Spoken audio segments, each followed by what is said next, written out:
Today, we're sharing the powerful and inspiring story of Cassie and her journey of survival during and after her relationship with P. Diddy. His dirty actions toward her behind closed doors for years will come to light. Join us as we explore how Cassie found the strength to take back her life and rise above the dark shadow cast by her relationship with Diddy. Cassie was one of the last to experience this side of him. Honestly, she was treated more like a captive than a partner. His troubling behavior is finally starting to be exposed, with Cassie's story being just the beginning. Let's dig deeper into the allegations surrounding P. Diddy and examine the disturbing pattern of his actions over the years. Imagine waking up one day to find that everything you believed in has suddenly crumbled around you. For decades, Sean Combs, better known as Diddy, seemed untouchable. He was a king among men, a figure who epitomized hustle, success, and cultural influence. He wasn't just a man. He represented a movement. The Bad Boy Records empire, his billion-dollar deals with Diageo and Revolt TV, his countless Lifetime Achievement Awards. These were the building blocks of a legacy that felt unassailable. But here's the reality about legacy. It's incredibly fragile. All it takes is one crack, one serious accusation, and the whole structure can come tumbling down like a house of cards. And like any good story, things are about to get a lot more complex. Sean John Combs was born on November 4, 1969, in Harlem, New York City. He was raised by his mother, Janice Coles, after his father, Melvin Earl Combs, was murdered in 1974 when Sean was just 3 years old. Melvin was a notorious drug dealer for Harlem mobsters, and his life ended tragically in a botched drug deal. Meanwhile, Janice worked tirelessly, juggling 3 jobs as a teacher, substitute teacher, and escort. Reports suggest that during her time as an escort, Janice sometimes brought clients home, and Diddy had seen things that no one wanted to see. This raises unsettling questions about how these early experiences may have influenced his perception of relationships. Observing their dynamic on camera also prompts us to wonder whether their relationship follows a typical mother-son pattern. Over the years, Sean Combs has gone by many names: Puffy, Puff Daddy, P. Diddy, Diddy, and Love, which he even made his legal middle name in 2012. He earned the nickname Puffy back in high school because he had a habit of puffing out his chest to make himself look bigger. While attending Howard University, he majored in business administration and got involved in organizing weekly dance parties and running an airport shuttle service. However, he eventually dropped out to take an internship at Uptown Records, which paved the way for him to become a talent director. At Uptown, he quickly climbed the ranks to vice president, producing several notable artists. But his time there came to an end in the early 90s when he was let go by Andre Harrell. Harrell later reflected, "I let Puff go for the whole time he was like, go. He was always on payroll. I never stopped paying him until he found his next spot. His artists were always still getting paid because I didn't do it to hurt him, but I knew it was time for him to grow." In 1993, Combs founded his own record label, Bad Boy Records. He explained, "I named it Bad Boy because I wanted to go against the grain. Anytime you go against the grain, they consider you kind of bad. Nothing negative, nothing hardcore. I just didn't want to be regular. I didn't want to just make records or make money. I wanted to make history." Bad Boy Records wasn't just a label, it was a revolution in the music industry. Sean Combs had a bold vision to reshape the sound of hip-hop, and with Biggie Smalls by his side, he made that vision a reality. The hits flowed in one after another: Juicy, Big Papa, Mo Money Mo Problems, Sean Puffy. Combs wasn't just creating music, he was defining a cultural moment. He became a legend, not only because of his talent, but because he believed he could be more than just another player in the game. He could be the game itself. It all comes back to one idea: so I have a dream. People often think your dreams are crazy, and that passion can lead you to act in ways that seem irrational. When you're driven to reach your goals, it's like a fire inside you. Those visionary dreams might get you called a genius, but at the end of the day, I'm just a dreamer. I love to close my eyes and dream, often ignoring reality while I chase after the future. They often start believing in their own immortality. When you think you're untouchable, it's easy to overlook the cracks forming beneath you. As Combs expanded his empire into fashion, liquor, and television, he transformed from a mogul into a monarch. He wasn't just successful, he was royalty. He didn't just run bad boy records, he ruled the culture. With every room he entered and every deal he struck, he reinforced the idea that he was indestructible and that his empire would last forever. But here's the twist. What happens when the king loses sight of his humanity? When the power he wields with such confidence begins to shift into something darker, more troubling? When the empire you've built starts to buckle under the weight of its own unchecked ambition? That's where our story truly begins. While the world witnessed Diddy's rise to fame, few were ready for the fall that loomed just ahead. And trust me, what's coming next is something you won't want to overlook. Success has a peculiar way of affecting people. It's like a heady elixir. One taste, and suddenly you feel invincible. But here's the unspoken truth. With great power comes great temptation. Sean Combs was no exception. In fact, he exemplified how power can lead to a dangerous corruption. Behind the glamorous facade of velvet ropes, VIP access, and red carpets, a shadow was forming around him, one that no chart-topping hit could ever hide. For every bottle of champagne popped, there were whispered rumors. For every deal struck in the open, there were secrets about what happened after the parties, away from the spotlight. Sean Diddy Combs' legal challenges date back over 30 years to 1991. A November 2023 lawsuit alleges that Combs and R&B singer Aaron Hall assaulted an unnamed victim and her friend after a music industry event, then allegedly attacked her again days later when confronted. There was also another incident in 1991 where a different November 2023 lawsuit claims that Combs drugged, assaulted, and recorded 19-year-old Joy Dickerson-Neal after a date. Joy Dickerson-Neal has stepped forward as the second person to accuse music icon Sean Diddy Combs of drugging and assaulting her in 1991. On November 23, 2023, she filed a lawsuit in the Manhattan Supreme Court just ahead of the New York State Adult Survivors Act's deadline.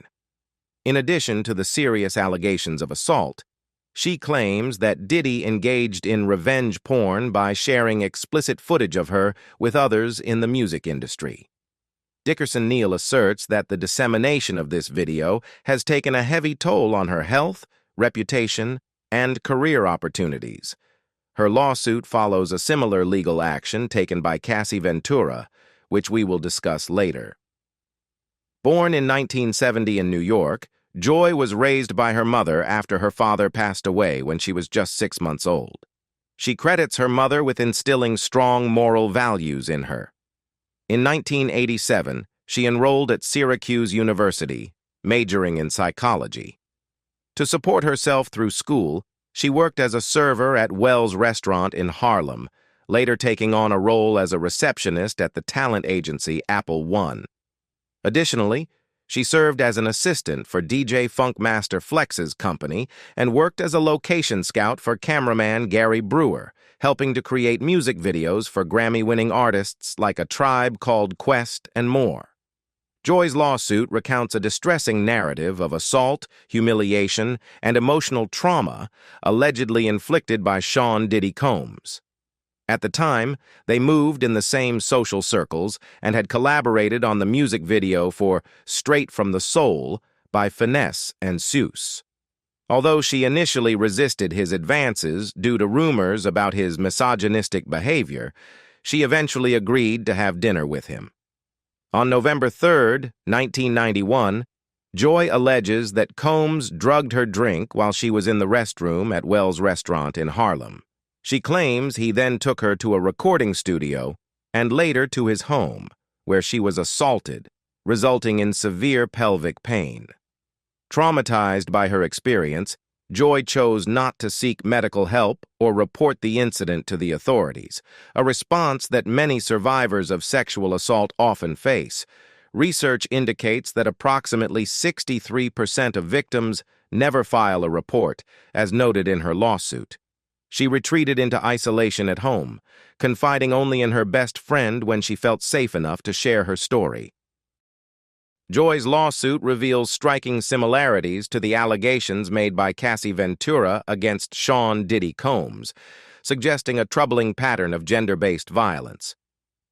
Shortly after the alleged assault, Joy discovered that Diddy had secretly recorded the incident without her consent.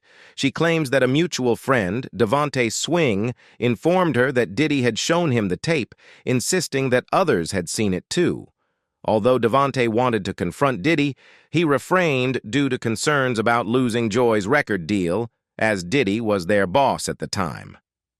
This situation highlights the bystander betrayal that often perpetuates violence. The compounded trauma Joy endured, including the assault, the violation of the recording, and the emotional aftermath, led to significant distress. She faced flashbacks, insomnia, and depression, ultimately dropping out of school and seeking help for clinical depression and suicidal thoughts. During her recovery, Joy attempted to file police reports in both New York and New Jersey and sought to retrieve the unauthorized footage. However, those who had seen the recordings were reportedly too afraid to stand against Diddy and refused to come forward. Her lawsuit also describes an unsettling encounter at a work event, where Diddy allegedly cornered her, knelt down, and insisted on his innocence. Joy claims her employer witnessed this exchange and later asked her about it.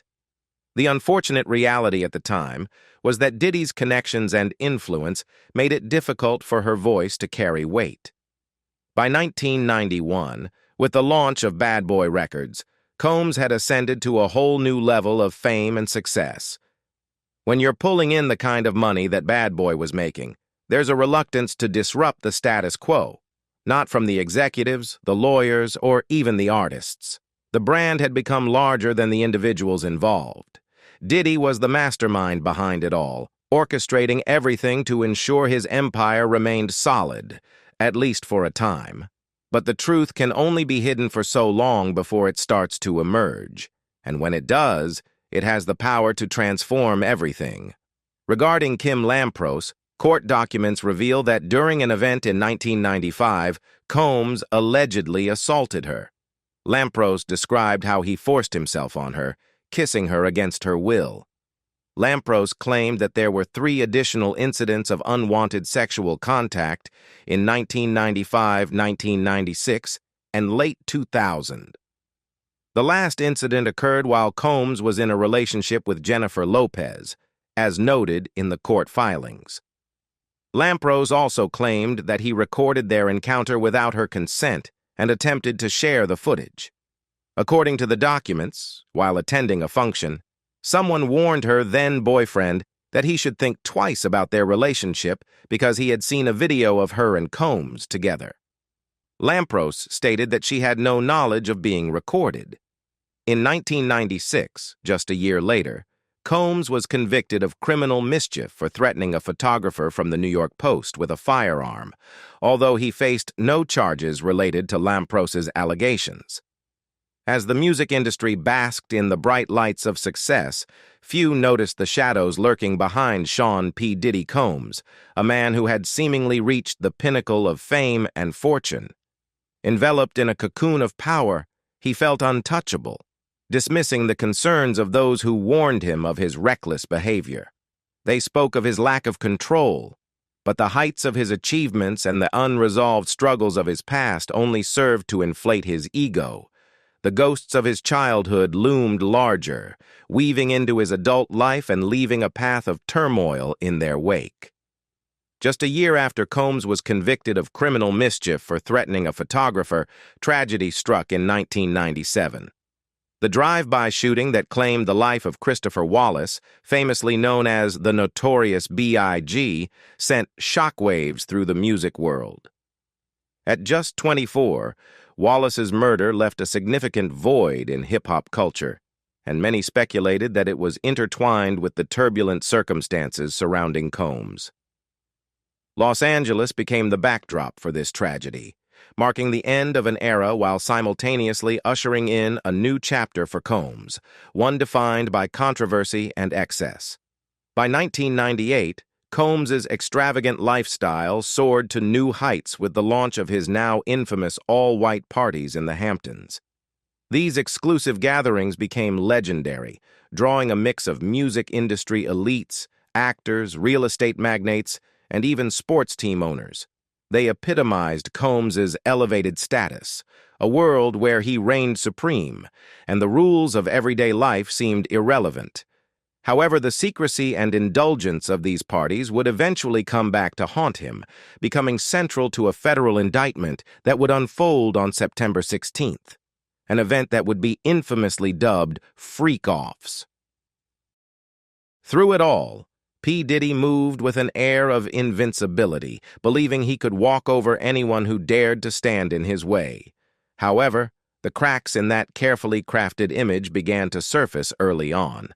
In 1999, he encountered two arrests that challenged his polished persona. In April, he faced serious charges after a physical altercation with record executive Steve Stout, which escalated dramatically, involving fists, a champagne bottle, a telephone, and even a chair. After offering an apology and reportedly paying $500,000, the charges were dropped, and Combs agreed to complete a day of anger management. Just a few months later, in December, he found himself embroiled in legal troubles once again, this time connected to a nightclub shooting involving his girlfriend, Jennifer Lopez, and rapper Shine. Although Combs was ultimately acquitted on the weapons charge, this incident only reinforced his reputation for living on the edge of legality. But this is just the beginning of the story. The infamous freak-off parties that started in 1998 now loom large over Combs' legacy, and those who witnessed his ascent are beginning to share their experiences. The most recent individual to experience this was Cassie. Many people may not realize how much control P. Diddy had over her life and career. Whenever you spotted Cassie with him, she often seemed to be in a subservient role, carrying bags and keeping her head down. When Diddy wanted to make an impression, he would bring her along, sometimes placing her in compromising situations while he observed from a distance. Cassie's career trajectory, and the decline of many others, can be closely linked to Diddy. He has maintained his status as a top entertainment mogul for decades, but as the saying goes, what rises must fall. His questionable behavior has been coming to light, beginning with Cassie. We're going to take a deeper look into P. Diddy's alleged victims and his troubling actions over the years. Cassie is widely recognized as a beautiful singer with a gentle voice. While she might not have been the strongest vocalist, she had a knack for creating catchy songs. Her career had the potential to soar, but like other artists under Diddy's wing, such as Danity Kane, Mace, and Day 26, she never fully realized the fame she could have achieved. Diddy has always prioritized his business interests, viewing the entertainment industry as a ruthless arena where survival of the fittest reigns. He seems to believe that anyone can stumble as long as he remains at the top. Unfortunately, Cassie has likely faced the harshest consequences from her relationship with Diddy. What appeared to be a glamorous life filled with lavish vacations and romantic gestures was actually marred by manipulation, emotional turmoil, and unsettling experiences. Cassie's career began to blossom through her work with producer Ryan Leslie, who helped her create her breakout hit, Me and You, which gained massive popularity on MySpace. This success eventually caught Diddy's attention, leading him to sign her to Bad Boy Records, where she became a prominent figure in his entourage. However, signing with Bad Boy meant Cassie was locked into a demanding 10-album deal, an unusual choice given her limited experience at the time. Although her debut album saw some success, she faced criticism for her live performances. A particularly awkward performance at the BET Awards raised eyebrows, as she seemed visibly nervous and struggled to connect with the audience. Diddy, embodying his signature confident persona, stepped in to defend her, showcasing the bravado that he's known for. Diddy responded to the backlash by acknowledging, "I'll admit it was a rough performance, but at Bad Boy, we support our artists through thick and thin. We're in it together, no matter what." Sure, she had a tough show, but she's also got one of the hottest tracks in the clubs, and she's never going to quit because she's part of the Bad Boy family. With every performance, she's only going to improve. While Diddy's comments might come across as encouraging, his relationship with his artists often straddled the line between guidance and control. He was known for putting his artists through rigorous challenges on his reality show, Making the Band, to showcase their resilience. There's no B to create from this group. Sure, it's for entertainment, but he understands what it takes to have that star quality. His defense of Cassie reveals a certain favoritism toward her. However, signing a 10-album deal before her debut album even dropped is quite unusual. Most labels typically offer contracts for 1 to 6 albums. 10 albums is a hefty commitment, especially considering her vocal skills were still developing at the time. When Cassie first began her relationship with Diddy, she aimed to keep things professional. But unfortunately, Diddy had a different perspective. This context makes his 2022 BET speech even more troubling.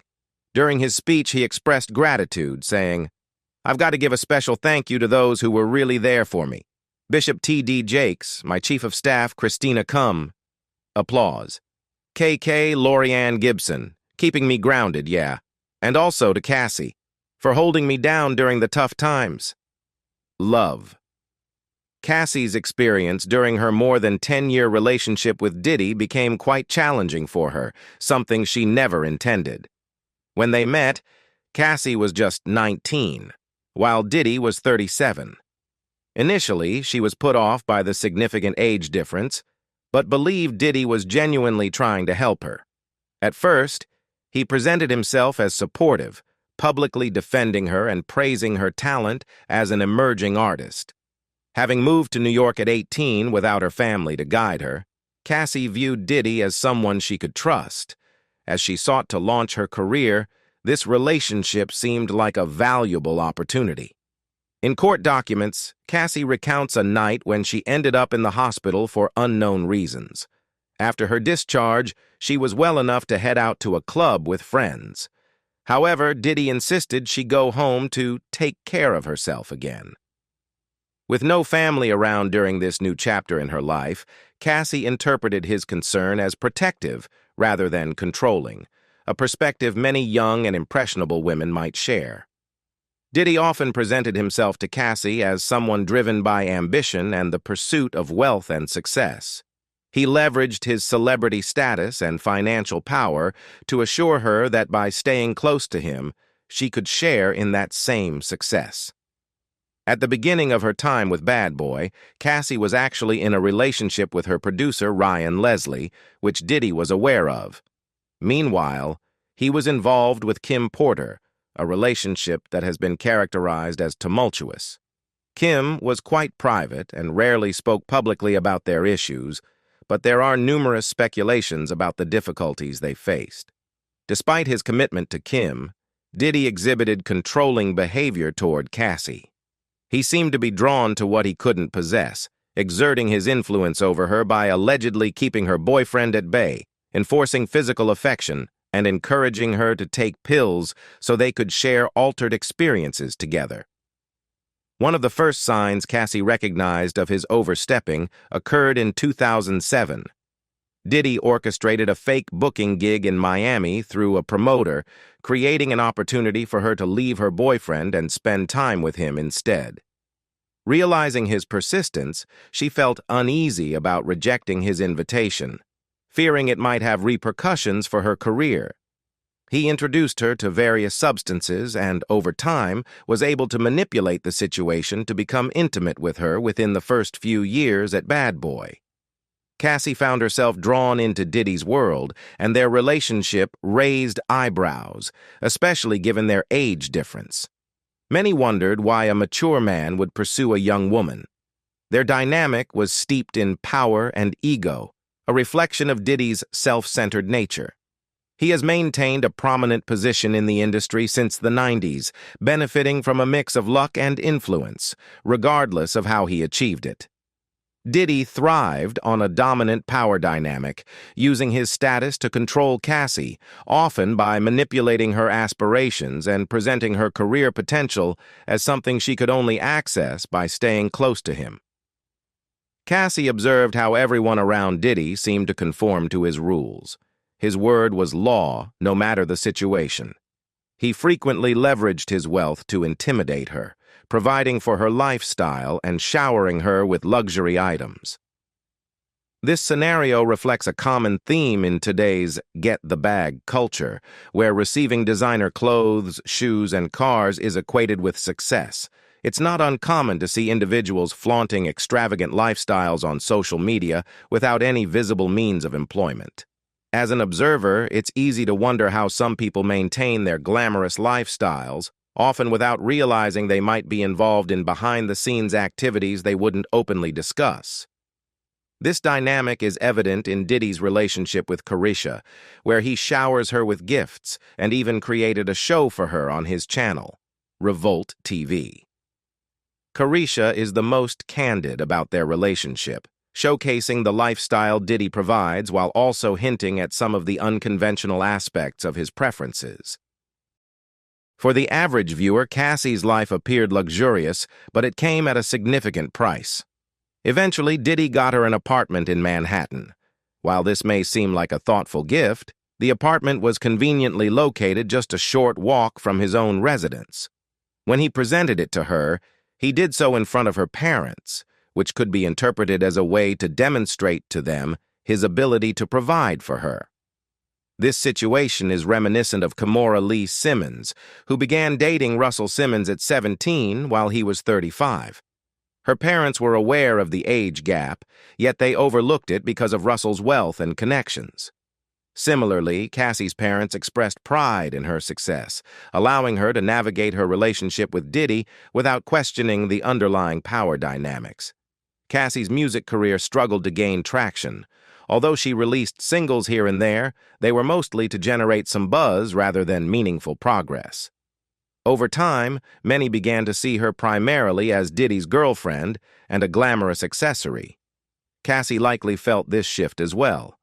Diddy maintained a tight grip on their relationship, and she often went along with his wishes, even altering her appearance by shaving the side of her head at his request. In an interview with Vlad TV, Young Dro shared that the decision for Cassie to shave her head was ultimately Diddy's idea. As Cassie became more immersed in her relationship with him, a combination of fear and complacency began to take hold. The constant exposure to a lifestyle filled with drugs was having a significant impact on her well-being. She was always under the watchful eye of Diddy's team, which left her feeling unsafe and isolated. Court documents reveal troubling accounts of the challenges Cassie faced during her time with Diddy.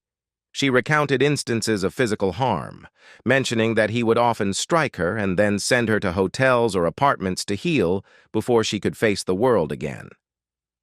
One particularly harrowing memory involved a night out with Jay-Z, after which Diddy's jealousy erupted into a violent rage. Cassie often felt she had to remain silent to avoid provoking his anger, fearing the consequences could be even more severe. One night at a party, Cassie sought out a music manager hoping to explore new opportunities for her stalled career, as she had only released a handful of singles. However, things took a troubling turn when Diddy noticed her chatting with the manager. Later, in the car, he became physically aggressive. The situation escalated to the point where a security guard in the vehicle had to step in to protect her. This intervention by someone from Diddy's own team highlighted just how serious the situation had become, as those around him usually preferred to stay out of conflicts, believing it wasn't their place to intervene. This incident aligns with reports about Diddy's past behavior with Kim Porter. It's been said that when Diddy suspected Kim of being unfaithful with former Def Jam Vice President Shakir Stewart, he arranged what was supposed to be a romantic yacht getaway. Instead, it turned into a confrontation over the alleged affair, resulting in him breaking her nose. Despite Diddy's own history of infidelity, known to engage with partners of all genders, his jealousy and vindictiveness were fierce. Afterward, he even brought in a plastic surgeon to reconstruct her nose. The most heartbreaking aspect of Cassie and Kim's experiences is that they were never truly alone. Diddy always surrounded himself with a team or security personnel, meaning many were aware of the troubling dynamics yet chose to remain silent. This silence may have stemmed from Diddy's influence, confidentiality agreements, or his celebrity status. Unfortunately, no one stepped in to provide help or even a comforting presence during their struggles. Diddy's controlling nature extended beyond physical dominance. It was deeply psychological, eroding a person's character and sense of self. He operated like a shadowy figure, draining the very essence of those around him. Like many powerful figures, he found satisfaction in exerting control and pushing individuals to engage in actions they might find troubling or demeaning. In Cassie's career, he often pressured her to partake in experiences that stretched her beyond her emotional limits. Self-identified as a sex enthusiast, Diddy arranged intense encounters that Cassie felt she had to participate in. There are claims that he encouraged her to seek out male escorts, sometimes with specific characteristics, and arrange for them to come to her, often while under the influence of substances, leading to intimate situations. It is suggested that Diddy recorded these encounters, not just for his own enjoyment, but as a means to remind Cassie of her experiences, maintaining a grip on her. Cassie attempted to delete the videos, but he would always assert that he had backup copies, using this as a tactic to intimidate her further. By undermining her moral compass, he significantly impacted her mental well-being, stripping her of her identity. After facing numerous distressing situations, Cassie's mental health began to decline. Diddy even took control of her medical records, having them sent directly to him, which contributed to her growing struggles, including memory loss linked to the trauma she endured. It's easy to question why Cassie stayed with Diddy for so long despite the difficulties and emotional challenges she faced. However, it's important to recognize that many women in relationships with wealthy men often find it hard to leave. In the entertainment industry, the influence of money can be immense. It can be used to silence individuals, blacklist them, and keep them under constant surveillance. Diddy had an extensive network of security and insiders, making it nearly impossible for Cassie to leave without him tracking her down. The people surrounding him, loyal to his interests, were bound to uphold his authority, which meant that simply walking away wasn't an option for her. He made it abundantly clear that she was under his control, and that power extended to those in her life as well. For instance, when Cassie began seeing Kid Cudi in 2012, she was determined to move on from Diddy for good. However, when Diddy discovered her emails with Cudi, he resorted to threats, claiming he would destroy Cudi's car to assert his dominance. Ultimately, this threat was realized when Cudi's vehicle was indeed blown up in his driveway. This act served as a stark reminder to Cassie of Diddy's reach and control, reinforcing the idea that he could always find her, no matter where she tried to escape. In the midst of the various forms of mistreatment, Diddy also resorted to love bombing. He showered those close to him with gifts, creating an illusion of care and affection. For him, extravagant diamond bracelets became tokens of apology, and lavish bags followed moments of distress. He seemed to believe that his wealth could smooth over any situation. Diddy once rationalized his actions with a troubling perspective, saying, "If I'm in a relationship with you, there might be about 25% of the time where you'll feel frustrated or hurt because of my actions. But the other 75% will be filled with happiness. I'll support your dreams, listen to you, and be your best friend. I promise you'll smile. This is how it is. 25% bad, 75% good. Which deal would you take?" One of Diddy's former partners, Virginia, shared a deeply troubling experience from their relationship. She recounted an intense moment in Miami when he reacted violently after seeing her texting another man. At the time, Virginia was just 22 years old. She recalled that the situation only worsened when they returned to their hotel. "He threw one of my heels at me and then pushed my face hard enough to make my nose bleed. The only person who ever tried to help during our fights was D-Rock. Everyone else either turned a blind eye or walked away." Most of Diddy's entourage, comprised of his staff, would not intervene. They tended to avoid witnessing the abuse directly, preferring to step back and allow the situation to unfold without trying to stop him. Virginia, reflecting on her decision to stay despite the troubling dynamics, shared, "I thought he was acting that way out of love, all driven by jealousy. This was the same woman, Keisha, who was publicly feuding with him on Twitter. Some women, unfortunately, overlook their own suffering for various reasons, like a form of emotional attachment, fear of losing security, or simply becoming complacent. You find yourself walking on eggshells, craving the love he doesn't fully give, always hoping that one day he'll finally show it to you." She noted Keisha's provocative post, where she suggested that Diddy could easily make her submit to him. "I'm sure Virginia has her needs met, but she's also consciously choosing this life, competing for attention. She and Young Miami seem quite alike in their situations. Young Miami might project this image of confidence, but her back and forth on Twitter shows she's affected by it too. So is she really in a better place than Virginia?" Virginia also faced a heartbreaking decision when she was pregnant with Diddy's child. He pressured her to terminate the pregnancy, but she felt compelled to prove her love for him.